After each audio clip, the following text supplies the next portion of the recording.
That night, I held an ice pack against my cheekbone, the new leather smell from my $45,000 SUV still clinging to my sleeves. He said I was showing off before his fist connected. The doorbell camera caught everything my mother's weak pleas, his voice hissing through clenched teeth. Family comes first. Tomorrow. I wouldn't be the dutiful daughter anymore. Tomorrow. I'd flip the switch and bring it all down. My name is Morgan Hale, and I'd just signed my life away for the best reason possible: freedom on 4 wheels. The dealership's fluorescent lights had made the metallic blue paint shimmer like deep water as I ran my hand along the SUV's hood one last time before driving off the lot. $45,000, 8 years of overtime shifts, missed holidays, and peanut butter sandwiches for dinner. The smart key felt solid in my palm, its weight meaning more than just a car payment. The leather seats still had that factory smell when Rick pulled up in my mother's sedan. I'd invited them for dinner, a celebration. I'd thought. My mistake. He walked around the vehicle twice, running his thick fingers along the chrome trim, checking the sticker still taped to the window. His jaw worked like he was chewing tobacco, though he'd quit years ago. Must be nice, he said, not looking at me. Real nice. Inside, I'd made pot roast, his favorite. Mom kept touching the granite countertop, the new backsplash, commenting on every upgrade I'd done to my house since their last visit. Rick sat at the head of my table spreading his legs wide, taking up space. So, what's the monthly on that thing? He carved into the meat without waiting for everyone to be served. I put down $15,000. The payment's manageable with my shifts at St. Meridian. Manageable, he snorted, while your brother's driving a 20-year-old Honda to community college. Caleb's graduation present is already sorted, I said carefully. I told you both that. $500. Rick's fork clattered against his plate. $500 for his graduation, but $45,000 for yourself. Mom's hand found his arm. Rick, honey. No, Janice. This is about values, about family. Real family doesn't flaunt success when others are struggling. The word flaunt hit like cold water. I'd hidden every raise, every bonus, downplayed every achievement for years. The one time I'd borrowed money from them $900 when my furnace died, Rick had charged me interest. Family rate, he'd called it. I need the car for work, I said. The old one had 200,000 miles. I could use it for my side jobs, help the family income. He leaned back, studying me. You could share, unless you're too good for that now. It's my car, Rick. My name, my insurance, my money. Your money. He stood slowly, the chair scraping against my hardwood floor. Everything's yours. Isn't it this house, that car, never ours, never the family's? Mom was already gathering her purse, that familiar panic in her movements. We should go. It's getting late. I walked them to the door, exhaustion settling into my bones like it did after a 12-hour shift. Rick stopped on my front porch, turning back. The motion sensor light clicked on, harsh and sudden. Keys, he said, holding out his palm. What? I'll need keys, for emergencies. Family helps family. No. The word hung between us, small but solid. His face shifted, that particular shade of red I'd seen before when Caleb got into Penn State but couldn't afford it, when I'd bought my house without asking his opinion, when I'd stopped coming to Sunday dinners. His fist moved faster than I expected. The impact sent me stumbling backward, my hip catching the porch railing.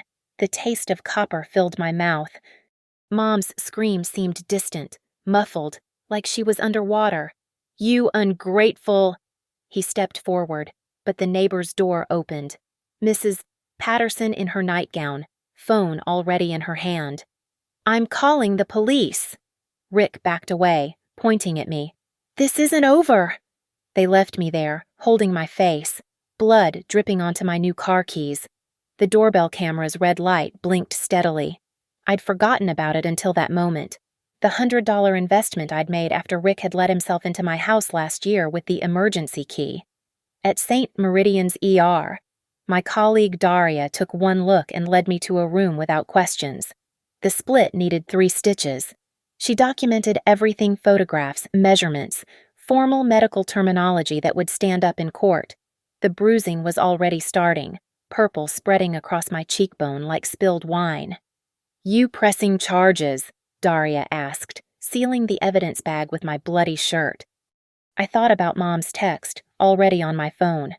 "Please don't make this worse. He's sorry. Think about Caleb." "Not yet," I said, "but I'm keeping records." Daria nodded, adding her signature to the medical report. "Smart. Build the case first." I drove home in my new SUV, the leather seats adjusting automatically to my saved position, the backup camera showing my empty driveway. The house felt different now, not vulnerable, but ready. Like me. I uploaded the doorbell footage to 3 different cloud services, saved the medical records, screenshot Mom's text. Rick thought this was about a car, about showing off. He had no idea what I was actually capable of, but he would. Soon. The pattern started long before the punch. I found the old notebooks while installing new locks, my meticulous records from college, when keeping track of every penny meant survival. There it was, in my 22-year-old handwriting, borrowed $900 from Mom and Rick for car repair. Rick says 10% interest monthly is family rate. 10%. I'd paid back $1,200 over 4 months while eating ramen twice a day. Meanwhile, Caleb's first car, Rick bought it outright. "Men need reliable transportation," he'd said. Caleb's textbooks covered. His apartment deposit, family investment. The weekend trips to touring colleges, necessary expenses. I'd driven myself to state school in a dying Corolla, worked nights stocking shelves to afford application fees. The spare key issue had been the first real boundary I'd tried to set, 3 years ago, when I bought the house. Rick had insisted on having a copy for emergencies. The emergency turned out to be him letting himself in while I was at work, going through my mail, my desk drawers. I'd found him once, sitting in my living room at 2:30 p.m., on a Tuesday, drinking my coffee. "Just checking on the place," he'd said. "You work such long hours." I changed the locks that week. The explosion at Sunday dinner was spectacular. Rick accused me of not trusting family, of thinking I was better than them. Mom cried. Caleb said I was being dramatic. I held firm, but the guilt ate at me for months. Now, standing in my bedroom with a locksmith's card in my hand, I felt nothing but clarity. The doorbell camera footage played on my laptop, Rick's fist connecting with my face. The sound crisp and undeniable. I'd already backed it up 4 times. "Everything," I said to the locksmith the next morning. "Front door, back door, garage side entrance, and I want the kind that can't be duplicated at hardware stores." While he worked, I pulled out my financial records. Every Christmas where Rick and Mom's gift to Caleb dwarfed mine. Every birthday where I got a card while Caleb got hundreds in cash. The family vacation to Florida I wasn't invited on because someone needs to watch the house. They'd used my spare key to check their own mail. My phone buzzed. Mom. "Rick wants to talk about last night. Can you come for dinner?" I screenshot the message, added it to my growing folder. "No. If Rick wants to communicate, he can email me." "Morgan, please, don't be difficult. Family works things out face to face." "Family doesn't punch each other in the face. Mom." The typing bubbles appeared and disappeared 5 times before her response. "You've always been jealous of how close Rick and Caleb are. This isn't about the car, it's about your attitude." I actually laughed, standing there in my kitchen while the locksmith worked on my back door. Jealous. Of the son who'd never been asked to pay back a single dollar, who called Rick Dad without ever questioning why I still used his first name after 15 years. That afternoon, I installed a security system, not just cameras, motion sensors, smart locks I could control from my phone, window sensors. The technician, a young guy named Marcus, whistled at my doorbell footage when I asked if it would integrate with the new system. "Crystal clear," he said. This would hold up anywhere. You backing this up multiple places? Smart. You'd be surprised how many people don't protect their evidence. Evidence. That's what my life had become, a collection of evidence. I started pulling everything together. Bank statements showing my loan repayments to Rick. Text messages where he'd demanded money for various family expenses that only ever seemed to benefit Caleb. The email where he'd tried to claim me as a dependent on his taxes, even though I'd been living on my own for 5 years. The garage code was the last thing to change. As I set the new combination, I remembered Rick teaching Caleb to drive in my driveway, using my garage to store his tools when he was between jobs, the time he'd borrowed my lawnmower and returned it broken. All set, the locksmith said, handing me a set of keys. These are registered blanks. Can't be copied without your authorization code. That evening, I sat in my new car, doors locked, engine running, and watched the sun set through the panoramic sunroof. My phone filled with messages from extended family, Rick's version of events spreading like wildfire. I was ungrateful, selfish, thought I was too good for my roots. I typed out my response to the family group chat. Anyone who wants to see the doorbell footage of Rick assaulting me is welcome to it. Otherwise, I'd appreciate being left alone to heal. The chat went silent. In my rearview mirror, I caught sight of the bruise spreading across my cheek, purple and green like a storm cloud. It would fade, but the clarity wouldn't. Rick had finally shown me what I'd always suspected. I was never family to him, just a resource to be controlled and drained. But resources could be protected, boundaries could be enforced. And sometimes, the best revenge was simply refusing to be anyone's victim anymore. I pulled out my phone and created a new folder, legal documentation.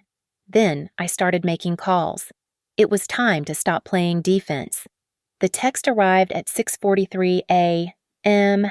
on a Thursday while I was preparing for my shift. Need $500 for Caleb's graduation party. Family contribution expected by Friday. Rick. Not a request, a demand. I screenshot it before the coffee finished brewing. 20 minutes later, another text. Your brother deserves a proper celebration. Don't let your selfishness ruin his moment. Then, Mom, please just send what Rick asked. For Caleb, for family peace. I pulled up my banking app and initiated a transfer. $1. In the memo line, best wishes to Caleb on his graduation. The confirmation screenshot went straight into my legal folder. My phone exploded within minutes. Rick, think you're funny. Rick, that car payment could have been his future. Rick, you're displaying exactly what's wrong with your character. Mom, why do you have to antagonize him? Caleb, seriously, $1, that's petty, even for you. I turned off notifications and drove to work in my new SUV, letting the adaptive cruise control handle the morning traffic while I mentally prepared for what I knew was coming. The confrontation came faster than expected. That evening, I'd barely pulled into my garage when headlights flooded my driveway. Rick's truck, Mom in the passenger seat. I stayed in my car, doors locked, engine running, and lowered the window 2 inches. We need to talk, Rick said, approaching my driver's side. Email me. I'm not playing games. Morgan, open the garage and let's discuss this like adults. No. He pulled out his old garage door opener, the one I'd deactivated that morning, pressed it repeatedly, his face reddening when nothing happened. Your mother has something to say. Mom appeared at my window, her eyes puffy. Morgan, please, just give him the money. I'll pay you back. You still owe me $300 from last Christmas. Mom, that was different. Get in the house, Rick interrupted, trying my old key in the side door. It didn't fit. Morgan, open this door right now. That's trespassing, Rick. Leave my property. Your property. He laughed, the sound sharp and mean. You want to talk property? Let's talk about who paid for your college applications, who drove you to campus tours.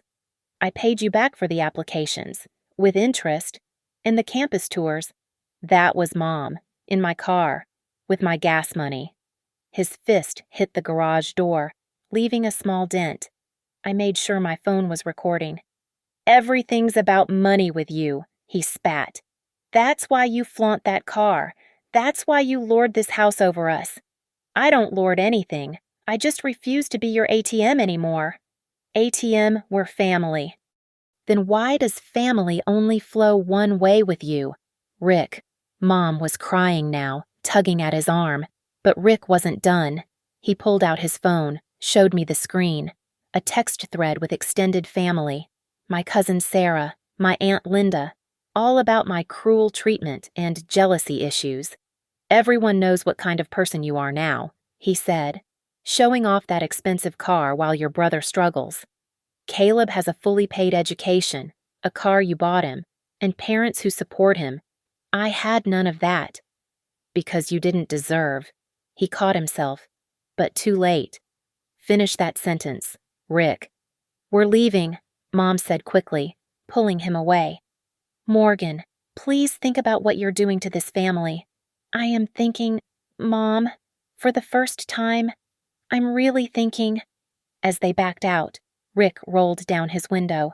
"This isn't over. You want to play the victim fine, but Caleb's graduation is in 2 weeks. You show up in that car, flashing your money, disrespecting me in front of everyone, and there will be consequences." "Are you threatening me?" "Rick, I'm telling you how families work. Real families understand hierarchy, respect, contribution." He paused. "And sacrifice. Something you've never understood." They left, but his words hung in the air like exhaust fumes. I sat in my garage for another 10 minutes, saving all the recordings, all the screenshots. My hands weren't shaking anymore. They were steady. That night, I compiled everything into a single document: the $1 transfer, the demand for $2,500, the attempted entry with old keys, the dent in my garage door, the threats about consequences. Daria texted me around 10 p.m. "Saw your mom's Facebook post about ungrateful children. You okay?" "Getting better," I replied. "Rick made a mistake tonight." "What kind of mistake?" "The kind that leaves evidence." I pulled up the email I'd been drafting to the property lawyer Daria had recommended. Subject line: harassment, attempted trespassing, and threats from family member. Rick thought this was about money, about respect, about his twisted version of family hierarchy. But it was really about something simpler. I'd said no, and he couldn't handle it. The graduation was in 2 weeks. He'd drawn a line in the sand without realizing I'd already crossed it. I wasn't going to his son's graduation. I wasn't sending money. And I definitely wasn't backing down. I hit send on the email to the lawyer, then poured myself a glass of wine and sat in my kitchen. My kitchen. In my house. Paid for with my money, and waited for the next move in this game Rick had started but didn't know how to play. The restraining order paperwork would be ready by Monday. Rick wanted consequences. He was about to get them. The pounding started at 11:15 p.m. on Sunday. Not knocking pounding. The kind that rattles picture frames and sets off car alarms. I was already reaching for my phone when Rick's voice boomed through the door. "Open up, Morgan. We're settling this tonight." Through the security app, I could see all 3 of them. Rick at the front door, fist raised, Mom behind him, wringing her hands. Caleb leaning against my porch column, scrolling his phone like this was normal. I hit the intercom button. "Leave now, or I'm calling the police." "Call them!" Rick shouted. "Let them see what kind of daughter refuses to help her family." I dialed Westbrook PD's non-emergency line, putting it on speaker so the recording would catch everything. "I need officers at my residence. My estranged stepfather is attempting to force entry despite being told to leave." Rick hit the door harder. "Estranged. We were here last week." "Sir, are you in immediate danger?" the dispatcher asked. "He's already assaulted me once. I have video evidence and medical records. He's currently pounding on my door with 2 other family members. Units are en route. Stay inside and away from the door." The doorbell camera caught Rick's face perfectly when he heard sirens approaching, that moment when rage shifted to calculation. He stepped back, straightening his shirt, suddenly calm. "Let me handle this," he told Mom. 2 officers arrived, both wearing body cameras, Officer Kim and Officer Martinez. I met them at the door with a folder of documents. "These people need to leave my property," I said clearly. "This man, Rick Dalrymple, assaulted me 6 days ago." I handed them the printed screenshots of the doorbell footage. "He's been harassing me via text, attempted entry with old keys, and damaged my garage door." Rick's voice went smooth as oil. "Officers, this is a family disagreement. My stepdaughter is having some mental health challenges." "That's a lie," I interrupted. "I'm a registered nurse at St. Meridian Medical. I have documentation of his pattern of harassment." Officer Kim reviewed my papers while Martinez kept position between Rick and my door. "Mr. Dalrymple, do you live at this residence?" "No, but then you need to leave now." "She owes us money," Rick burst out. $2,500 for her brother's graduation. "Is there a written loan agreement?" Martinez asked. "It's family obligation." "That's not a legal debt, sir. You're trespassing. Leave now or face arrest." Mom started crying. "Morgan, please, just apologize." "Ma'am," Officer Kim addressed her firmly, "your daughter has the right to decide who enters her property. She's asked you to leave." Caleb finally looked up from his phone. "This is stupid. Morgan, just give Dad the money so we can go home." "Not happening," I said. Rick took a step toward me, but Martinez moved faster. "Sir, step back. Final warning." "You're destroying this family," Rick hissed at me. "No, Rick." "I'm protecting myself from you." They left, Rick's truck tires squealing as he pulled away. Officer Kim stayed behind to complete the report. "You should consider a restraining order," she said. "This kind of escalation is concerning." "Already in progress. My lawyer filed the paperwork Friday." She nodded approvingly. "Smart. Document everything, and if he shows up again, call immediately." Tuesday morning, 8:20 a.m. My phone rang. County Family Services. "Ms. Hale, this is Patricia Winters from CFS. We've received a concerning report about your home environment and need to conduct a welfare check." My stomach dropped, then hardened into anger. "Let me guess. Anonymous tip. I can't disclose that, but we do need to schedule a visit. Would today at 2 work? I'll be here." I spent the morning preparing, not cleaning, because my house was always clean, but documenting. Photos of my stocked pantry, my medicine cabinet with every controlled substance properly locked, my home office with its organized files. I printed out my work schedule, my latest performance review, my bank statements showing financial stability. Patricia Winters arrived promptly, a middle-aged black woman with kind eyes but sharp observation. She noted my security system, the new locks, the doorbell camera. "Nice safety measures," she said. "Any particular reason for the upgrades?" I handed her my folder. "My stepfather assaulted me last week. I have video evidence, medical records, and police reports. This CPS call is retaliation for my refusing to give him money." She reviewed everything carefully, taking photos of her own, examined my refrigerator, checked smoke detectors, looked for any signs of danger or instability. "Ms. Hale, I've been doing this for 15 years, she said finally. "This is clearly a malicious report meant to harass you." "I'll be noting that in my file." "Will there be consequences for false reporting?" "Rarely, unfortunately, but this report will work in your favor if you're pursuing legal action. It shows a pattern of harassment using official channels." After she left, I added her visit notes to my growing legal file. Rick had made a critical error. He'd created an official paper trail of his vindictive behavior. That evening, Mom texted, "Rick says CPS came to your house. I told him not to call them, but he was worried about you." I responded with a single screenshot Patricia Winters' preliminary report clearly stating malicious false report and no concerns found. Mom didn't reply. But 20 minutes later, Rick sent a barrage of texts. "You think you're smart. This isn't over. You've turned everyone against me. Caleb's graduation is ruined because of you." I forwarded everything to my lawyer with a simple note: add to restraining order evidence. Rick thought he could break me by weaponizing the system against me. Instead, he'd given me exactly what I needed: documented proof of systematic harassment that no judge could ignore. The war he'd started was about to end, and he had no idea what was coming. Daria Quinn's office at Quinn and Alder smelled like coffee and leather-bound books. She'd cleared her lunch hour for me, spreading my evidence across her conference table like a general planning an invasion. "This is comprehensive," she said, adjusting her glasses. "Video assault, property damage, harassment texts, false CPS report, police reports. Morgan, this is textbook domestic violence escalation." "He's not domestic. He's never lived with me." "Legally, he's family. That qualifies." She pulled up a timeline on her laptop. "Walk me through the dates again." We spent 2 hours constructing a chronological narrative. Every text got a timestamp. Every incident got cross-referenced with supporting evidence.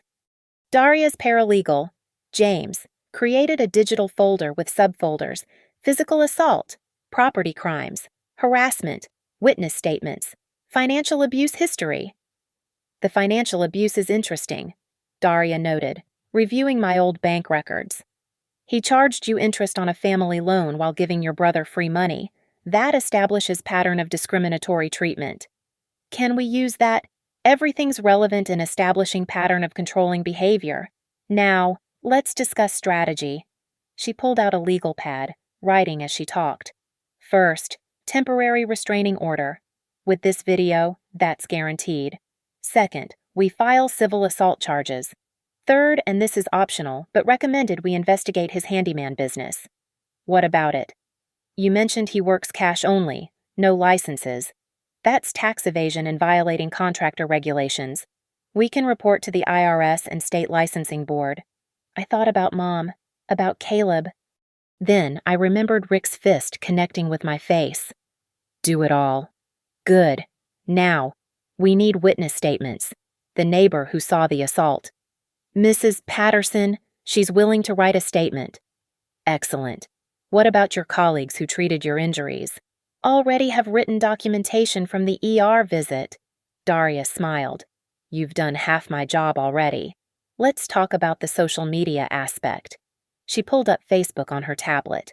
There it was, Rick's public post about ungrateful children with 57 comments, most supporting him. Then Mom's post about family struggles with crying emojis.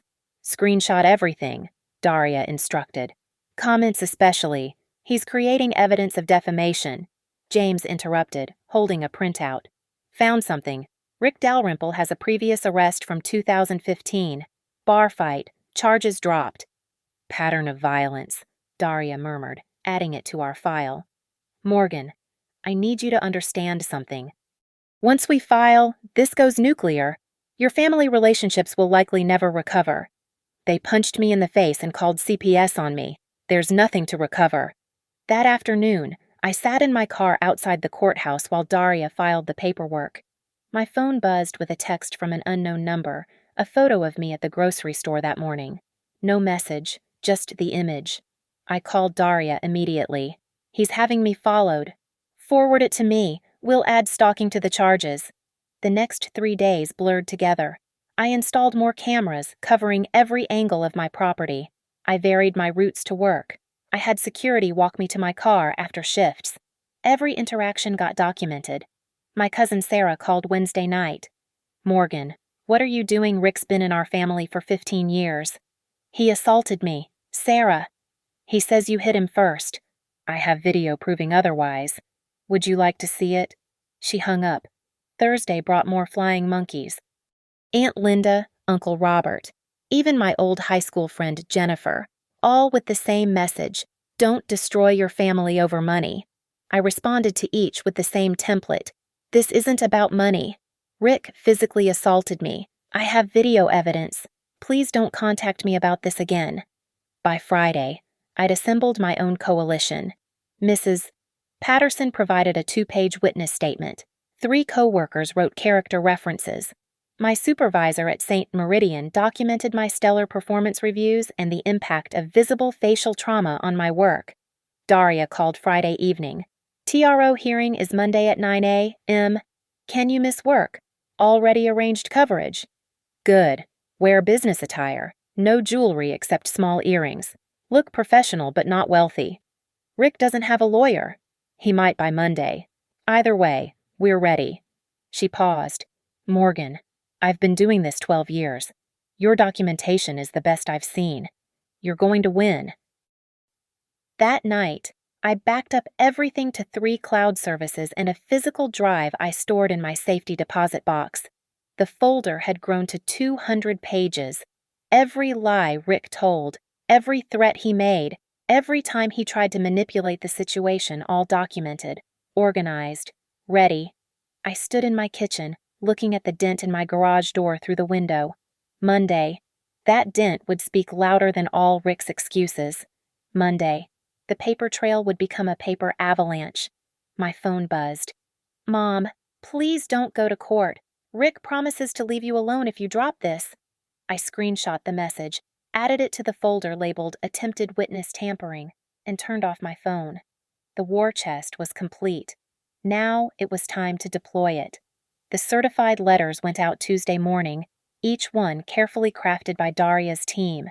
Not to Rick directly, that would violate the pending restraining order. Instead, they landed like precision strikes at the foundations of his life. To his landlord, please be advised that Mr. Rick Dalrymple, your tenant, is currently under investigation for assault and harassment. A restraining order has been filed, as he has previously accessed our client's property without authorization. We recommend reviewing your liability insurance regarding tenant criminal activities. To the Westbrook Community Association, where Rick picked up handyman jobs, Mr. Dalrymple has been performing unlicensed contractor work in your community. The state licensing board has been notified. For liability reasons, we advise suspending his access to resident properties pending investigation. To St. Matthew's Church, where Rick volunteered and found clients. While we respect your religious mission, we must inform you that Mr. Dalrymple is currently subject to legal proceedings for assault. Documentation is available upon request. Daria had warned me about this phase. We're not making accusations. We're stating facts and letting institutions protect themselves. The state licensing board moved faster than expected. By Thursday, an investigator named Carl Brennan called me. Ms. Hale, we've received your complaint about unlicensed contractor work. Do you have evidence of Mr. Dalrymple soliciting paid work? I have text messages where he discusses his cash jobs and photos of his truck at various work sites with handyman advertisements. Can you email those to me? Within hours, Brennan had cross-referenced Rick's clients with permit records. None existed. Rick had been doing electrical, plumbing, and structural work, all requiring licenses he didn't have for years. Friday afternoon, my phone rang. Mom, what have you done? Her voice was shrill. Rick got fired from 3 jobs today. The church told him not to come back. Our landlord is threatening eviction. Rick assaulted me. Mom, these are consequences. You're ruining our lives over one mistake. One mistake. He's been financially abusing me for years. He filed a false CPS report. He's stalking me. That wasn't him following you. That was Caleb. Rick just wanted to know if you were okay. I felt ice in my veins. Mom, you just admitted to conspiracy to stalk. I'm recording this call. She hung up. I immediately called Daria. They admitted Caleb took the photo. Perfect. Add him to the restraining order. He's an adult. He faces adult consequences. The IRS moved slower but more thoroughly. The agent assigned to Rick's case, speaking carefully on our recorded line, indicated they were very interested in a contractor who'd reported no income for 5 years while living a middle-class lifestyle. Saturday morning, I woke to 32 text messages from various family members and 4 voicemails from Mom. I didn't read or listen to any of them, forwarding everything directly to Daria. But social media was harder to avoid. Someone had posted in the Westbrook Community Facebook group, warning Rick Dalrymple is unlicensed and under investigation. Don't hire him for home repairs. The comments exploded. Former clients complained about shoddy work they couldn't get fixed because Rick had no insurance. Others defended him as a good family man going through hard times. Then someone posted a screenshot of Rick's old mugshot from the bar fight. By noon, Rick's reputation in Westbrook was destroyed. The man who'd built his identity on being the respected patriarch, the reliable handyman, the church volunteer, was now radioactive. Daria called that evening. Rick hired a lawyer, some ambulance chaser named Todd Garrett. He's demanding you cease and desist all defamatory actions. Is that a problem? Not at all. Truth is an absolute defense against defamation. Everything we've stated is factual and documented. She paused. But this means Monday's hearing will be uglier. He's going to fight. I spent Sunday organizing my evidence binders. One for the judge, one for Daria, one backup. Each page tabbed, color-coded, cross-referenced. The doorbell video saved on 3 USB drives. That night, I couldn't sleep, not from fear, but from anticipation. Rick had built his life on intimidation and control, on being the big man who could push others around. He'd never faced someone who documented everything, who understood systems, who could play the long game. I thought about Caleb, about to graduate into a world where his father figure was being exposed as a fraud and a criminal. Part of me felt sorry for him, but then I remembered him standing on my porch, scrolling his phone while Rick pounded on my door, treating my fear like entertainment. My phone buzzed at 11:45 p.m. A text from an unknown number, probably another flying monkey relative. But when I opened it, my blood chilled. It was a photo of my car in the hospital parking garage. Fresh scratches ran down the driver's side, deep gouges through the metallic blue paint. The message read, "This is just the beginning." I called Daria immediately, then Westbrook PD, then hospital security. Within an hour, we had parking garage footage showing a figure in a hoodie and baseball cap Rick's build. Rick's walk keying my car. "He just violated the TRO before it's even granted," Daria said.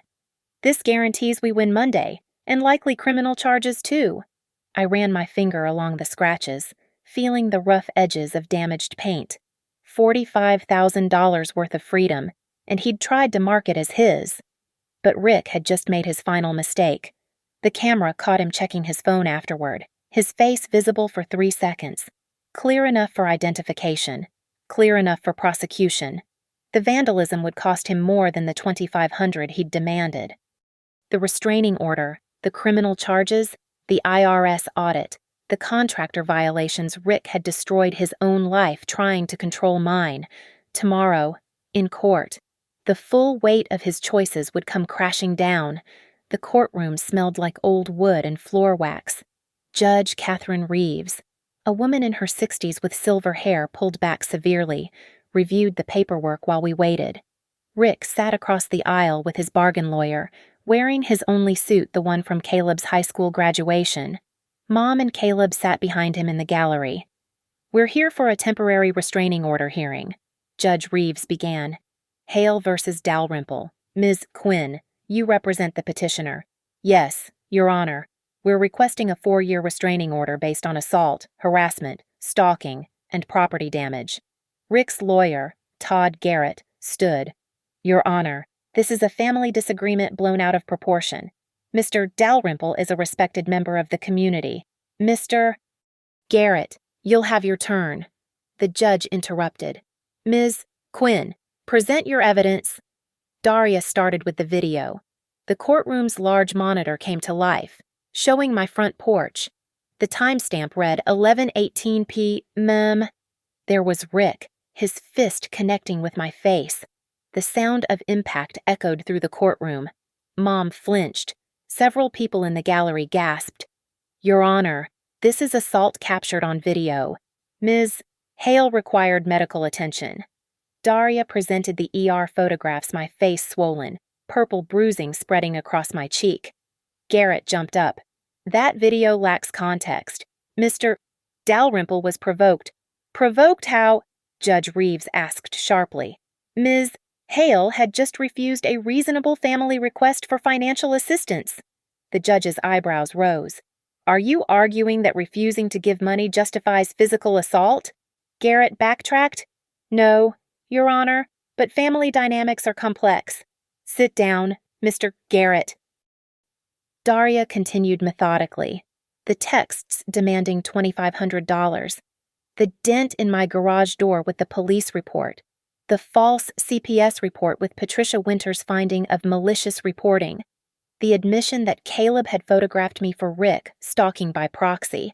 Then came the parking garage footage from last night. Rick in his distinctive walk, keying my car, his face visible as he checked his phone.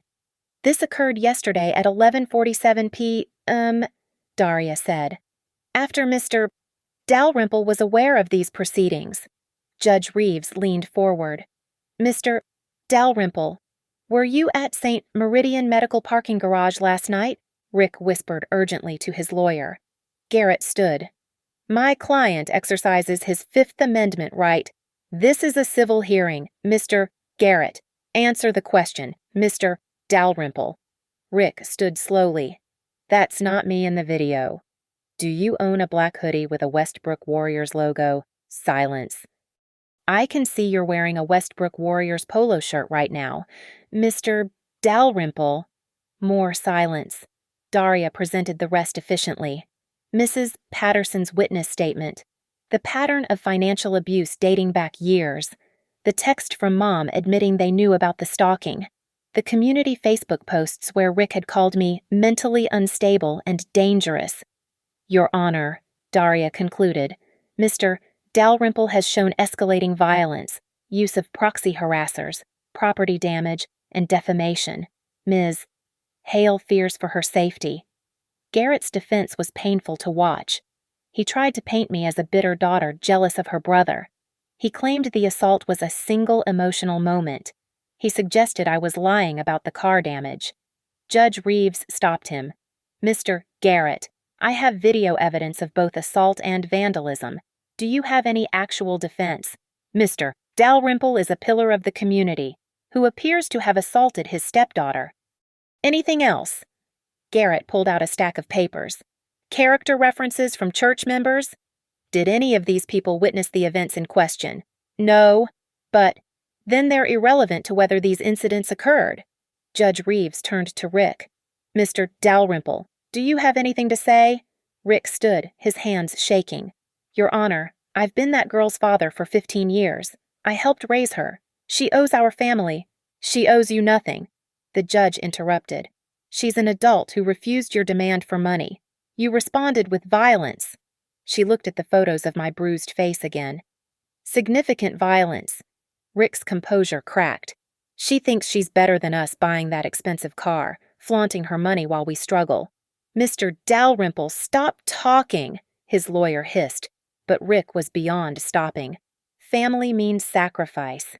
She should be helping her brother, not showing off. So you hit her, Judge Reeves asked quietly. I was teaching her respect. The courtroom went silent. Even Garrett looked defeated. Judge Reeves spoke carefully. Mr. Dalrymple, you've just admitted to assault in open court. You've shown no remorse, only entitlement to your adult stepdaughter's money and obedience. She turned to me. Ms. Hale, the restraining order is granted for 4 years. Mr. Dalrymple, you are prohibited from coming within 100 yards of Ms. Hale's person, home, or workplace. No contact, direct or indirect, including through third parties. This specifically includes your wife and son. Mom sobbed. Caleb glared at me with pure hatred. Furthermore, the judge continued, I'm forwarding this case to the district attorney for criminal assault charges, and Mr. Dalrymple. If you violate this order even once, you will be arrested and jailed. Am I clear? Rick's face had gone white. Your Honor. Am I clear? Yes. Court is adjourned. As we gathered our documents, Rick walked past our table. He leaned close, whispering, This isn't over! Judge Reeves's voice cracked like a whip. Mr. Dalrymple, you just violated the order I issued 30 seconds ago. Bailiff, take him into custody. The courtroom erupted, Mom screaming, Caleb shouting profanities at me, Rick struggling as the bailiff cuffed him. I stood frozen, watching 15 years of dysfunction collapse in real time. Daria guided me out a side door as Rick was led away. "He just gave us criminal contempt of court. He's going to jail tonight." In the hallway, I could still hear Mom crying, Caleb raging. But for the first time in years, I felt like I could breathe. The call came at 2:37 a.m. Wednesday. Rick had been released on bail after his contempt charge, and apparently he'd gone straight to my neighborhood. Mrs. Patterson's Ring camera caught him lurking by my mailbox at 2:15 a.m., clearly violating the 100-yard restriction. I called Westbrook PD while watching him on my security app. He was pacing, agitated, occasionally kicking at my lawn decorations. The responding officers arrived in 6 minutes. They knew the situation now, knew the danger. "Rick Dalrymple, you're under arrest for violating a restraining order." This time, he didn't go quietly. He swung at Officer Martinez, missed, and ended up face down on my lawn with 2 officers restraining him. The entire arrest was captured on multiple cameras, mine, Mrs. Patterson's, and the officers' body cams. At the station, things unraveled fast. The assault on an officer upgraded everything. During booking, they found a notebook in his truck filled with my schedule, photos of my house from different angles, and detailed plans about teaching her a permanent lesson. The stalking charge became felony stalking. The contempt became criminal contempt. The officer assault added years to potential sentencing. But the real avalanche came from an unexpected source. The IRS investigator, Carl Brennan, had been thorough. Rick hadn't filed taxes in 5 years while running cash-only operations. The estimated tax evasion exceeded $70,000. Federal charges were filed. The state licensing board wasn't far behind. 17 counts of performing unlicensed contractor work, each carrying fines up to $5,000. 3 former clients came forward with complaints about substandard work that had caused property damage, potential civil suits that could bankrupt him. Thursday morning, while Rick sat in county jail, search warrants were executed. At the house he shared with Mom, investigators found boxes of receipts for cash jobs, burner phones used to harass me through unknown numbers, and a laptop with searches for how to ruin someone's life legally and making homemade car paint remover. Daria called me at work with updates. "Morgan, he's looking at 3 to 5 years minimum. The assault on an officer alone carries mandatory time. Add the federal tax charges, the stalking, the vandalism he's done. What about Mom and Caleb? Your mother could be charged as an accessory for the stalking. Caleb too, but the DA might offer them deals if they cooperate." That evening, Mom called from a number I didn't recognize. Probably a friend's phone. "Morgan, please. Rick's losing everything. The house, his truck, everything's being seized. I have nowhere to go." "Mom, you chose him over my safety. You watched him hit me and asked me not to make it worse." I was scared. So was I. But I was the one bleeding. She was quiet for a moment. "The FBI came today, about the taxes. They say I might be implicated because we filed jointly." "You should get a lawyer, Mom." "With what money Rick handled everything?" She stopped, perhaps realizing how that sounded. "I can't help you." "You won't help me." Same result. Friday. The local news picked up the story. "Local contractor arrested in domestic violence case. Faces federal charges." Rick's mugshot was everywhere. The respected handyman exposed as a violent criminal and tax cheat. Caleb posted on Facebook, "My sister destroyed our family over jealousy and greed." Within hours, Daria had screenshot it, adding it to our defamation suit. He deleted it, but the damage was done violating the judge's order about third-party contact.